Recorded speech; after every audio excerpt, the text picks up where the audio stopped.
अगर आपका 9वाँ महीना शुरू हो चुका है या होने वाला है या आपका 3rd ट्राइमेस्टर शुरू हो चुका है, तो ये वीडियो आपके लिए है क्योंकि इस वीडियो में मैं आपको बताने जा रही हूँ कि डिलीवरी तक या अगर आपका ऑपरेशन डिसाइडेड है तो आपको क्या जो है वो स्टेप्स लेने हैं, क्या केयर करनी है, sort of this is a to do list जो आपने अपने इस टाइम पीरियड में करनी है।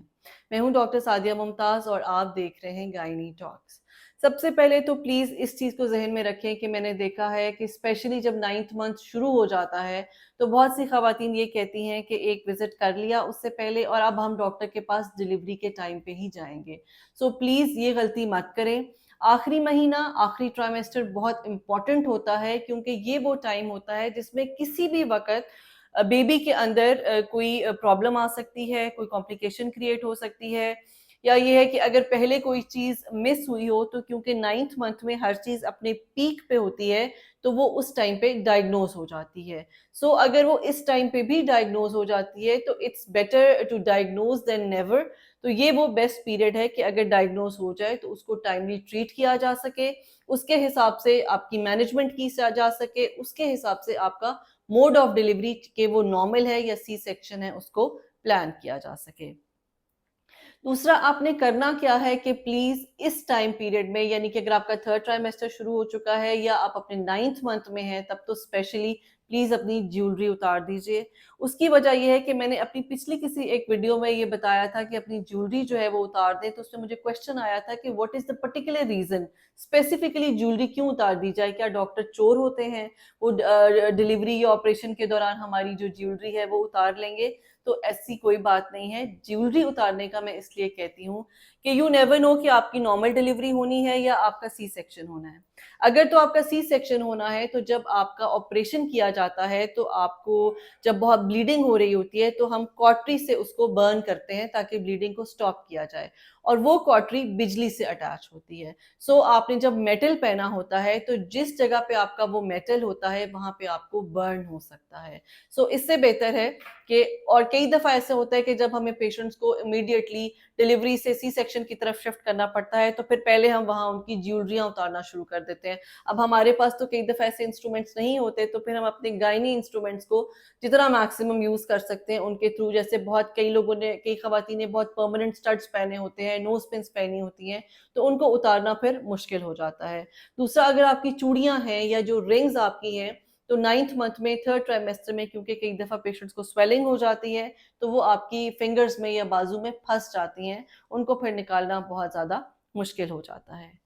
ये वो टाइम है जिस पे आपको अपने हॉस्पिटल बैग्स जो हैं, मॉमी बैग, बेबी बैग जो है बना के रेडी करके रखने हैं। बल्कि मैं तो हमेशा पेशेंट से ये कहती हूँ कि इस टाइम पे आप जो बैग्स हैं अभी उसको गाड़ी के जो डिग्गी है उसमें रख दें, गाड़ी में रख दें, अपनी फाइल, अपने डॉक्टर की फाइल और अपने बैग्स गाड़ी में रख दें। बिकॉज़ कई दफ़ा ऐसे होता है कि आप इतने रश में भागते हैं, इतनी जल्दी में भागते हैं, वाटर बैग लीक हो गया, प्रेशर पड़ने लग गया, पानी पड़ने लग गया, ब्लीडिंग होना शुरू हो गई कि आप बैग्स जो है वो घर भूल जाते हैं। सो अगर आपका 9th मंथ स्टार्टेड है तो प्लीज़ अभी से अपने बैग्स और डॉक्टर की फाइल जो है उनको गाड़ी में रख दें।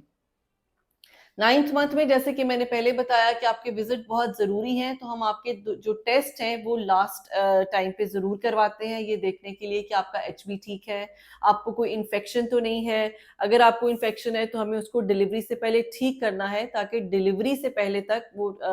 बच्चे में भी एंटीबायोटिक जो है वो जाके बच्चे के अंदर के भी अगर इन्फेक्शन हो जाए तो उसको क्योर कर सके। आपका एक डॉपलर स्कैन कराया जाता है जिसमें जो हमें बहुत ज़्यादा जो है वो आइडिया दे देता है कि आपकी डिलीवरी नॉर्मल की तरफ जा रही है या ऑपरेशन की तरफ जा रही है। अगर तो स्पेशली आपका ब्लड ग्रुप नेगेटिव है तो प्लीज़ इस महीने में अपना जो ग्रुप स्पेसिफिक डोनर है उससे बातचीत ज़रूर करके रख लें। बिकॉज़ डिलीवरी के दौरान और सी सेक्शन के दौरान अगर ब्लीडिंग ज़्यादा है तो ब्लड की ज़रूरत पड़ सकती है। तो क्योंकि नेगेटिव ब्लड ग्रुप्स जो हैं वो बहुत मुश्किल से मिलते हैं, सो उससे पहले ही आप इसका इंतज़ाम जो है वो करके रख लें। अगर आपका सब कुछ नॉर्मल है, फर्स्ट बेबी है या पहले जो डिलीवरीज़ हुई हैं वो नॉर्मल हुई हैं, तो ये वो टाइम पीरियड है जिसमें आपको बहुत ज़्यादा वॉक करनी है और बहुत ज़्यादा वॉक से मुराद है आधा घंटा सुबह, आधा घंटा शाम में और बीच में भी आपने चलते-फिरते रहना है। अपना वाटर इनटेक बहुत अच्छा करना है ताकि आपके टिश्यूज हाइड्रेटेड रहें, आपकी बोन्स जो है वो हाइड्रेटेड रहे। अपनी एक्सरसाइजेज जो है वो आप जो है वो 9th मंथ में शुरू कर सकते हैं। और उसके अलावा अपने टॉनिक्स जो हैं, जो आपको कैल्शियम और आयरन दी जाती है, प्लीज उसको मिस ना करें, वो भी साथ ही साथ जो है वो आपने कंटिन्यू रखने हैं। अगर आपको कोई मेडिकल डिसऑर्डर है, जैसे अगर किसी पेशेंट को ब्लड प्रेशर का प्रॉब्लम है, शुगर का प्रॉब्लम है, जिगर की सोजिश है, तो 9th मंथ स्टार्ट होने पे हम उनकी इंडक्शन को प्लान कर लेते हैं कि 38 वीक्स पे हम जो है इंडक्शन करेंगे। अगर 38 वीक्स तक आपको लेबर स्टार्ट नहीं होती, सो आपको एक तरह से आपकी जो ड्यू डेट है उससे 2 हफ्ते पहले की डेट दी जाती है कि हम आपको इस दिन गोली रख के आपकी दर्दें लगाएंगे, अगर उससे पहले आपकी लेबर खुद से स्टार्ट नहीं हो जाती। अगर आप पेनलेस डिलीवरी कराना चाहें तो this is the best period कि आप अपनी डॉक्टर से इस चीज को डिस्कस कर लें कि मुझे पेनलेस डिलीवरी करानी है, मुझे एपिड्यूरल लेना है, ताकि वो प्रॉपरली आपकी काउंसलिंग कर सकें, वो आपको जो स्पेशलाइज्ड एनेस्थेटिस्ट हैं जो एपिड्यूरल लगाते हैं उनसे मिलवा सकें, उनसे आपका एक मीटअप करवा लें, प्री ऑपरेटिव असेसमेंट करवा लें, ताकि आपको और आपको एपिड्यूरल के प्रोज एंड कॉन्स बता सकें। इस पे मैं 2-3 वीडियोस बहुत डिटेल से डिफरेंट टॉपिक्स की हिसाब से कर चुकी हूँ। अगर आपको एपिड्यूरल के बारे में डिटेल्स जाननी है तो आप मेरे चैनल को विजिट करके एपिड्यूरल के बारे में डिटेल इंफॉर्मेशन हासिल कर सकते हैं। 9वें महीने में स्पेशली आपने जब लेटना है, जब सोना है, तो उसकी जो आइडियल पोजीशन है वो ये है कि आपने लेफ्ट साइड की करवट पे लेटना है। उसके 2 फायदे हैं। एक तो ये है कि बच्चे को ब्लड सप्लाई बहुत अच्छी जाती है, बच्चे को ऑक्सीजन सप्लाई बहुत अच्छी जाती है, और दूसरा आपको जो तेजाबियत है, जो इनडाइजेशन है, वो कम से कम होती है। अगर आप राइट साइड पे करवट लेते हैं तो आपके बच्चे को ब्लड भी कम जाता है और आपको तेजाबियत भी ज्यादा होती है, क्योंकि आपकी बॉडी की एनाटॉमी ऐसे बनी है कि जो मैदे की शेप है, अगर आप लेफ्ट साइड पे करवट लेते हैं तो आपका जो एसिडिक जूस है, जो स्टमक का जो जो चीज आपको तेजाबियत करती है, वो एक लेवल पे सस्टेन रहता है। लेकिन अगर आप राइट साइड पे करवट ले लेते हैं तो जो वो लिक्विड है वो टर्न करके वापस आपके गले की तरफ आता है। सो अगर आपको ऐसा कोई प्रॉब्लम है तो आपको या तो अपना सर जो है वो ऊंचा रखना है, सर के नीचे 2 तकिए रखें। अगर उससे आपकी गर्दन में प्रॉब्लम होती है तो आप अपने बेड का जो हेड एंड है, हेड साइड है, उसके नीचे ब्रिक्स रख के उस हेड एंड को आप ऊंचा कर सकते हैं, ताकि एक तो आप करवट भी लेफ्ट साइड की ले सकें और आपको तेजाबियत भी ना हो। अगर आपका ऑपरेशन प्लान कर लिया गया है तो डेफिनेटली वो 38 वीक्स पे होगा। आपको 9th मंथ के 1-2 हफ्ते गुजरने के बाद जो है आपको डेक्सा का इंजेक्शन लगाया जाता है, जो कि बच्चे की लंग मैच्योरिटी का इंजेक्शन है, और वो ऑपरेशन से तकरीबन 48 घंटे पहले लगा दिया जाता है, ताकि ऑपरेशन के बाद बच्चे को कोई सांस की तकलीफ ना हो।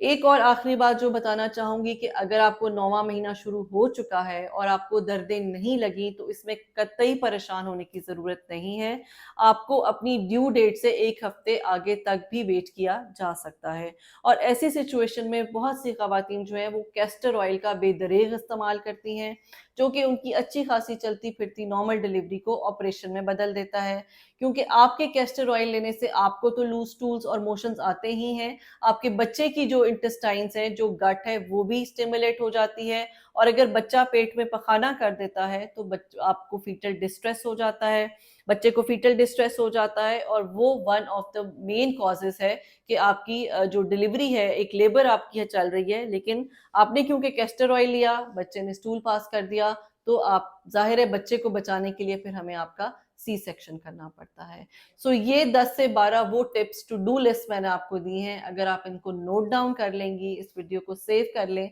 तो आपके लिए बहुत ज़्यादा हेल्पफुल होगा। Thank you.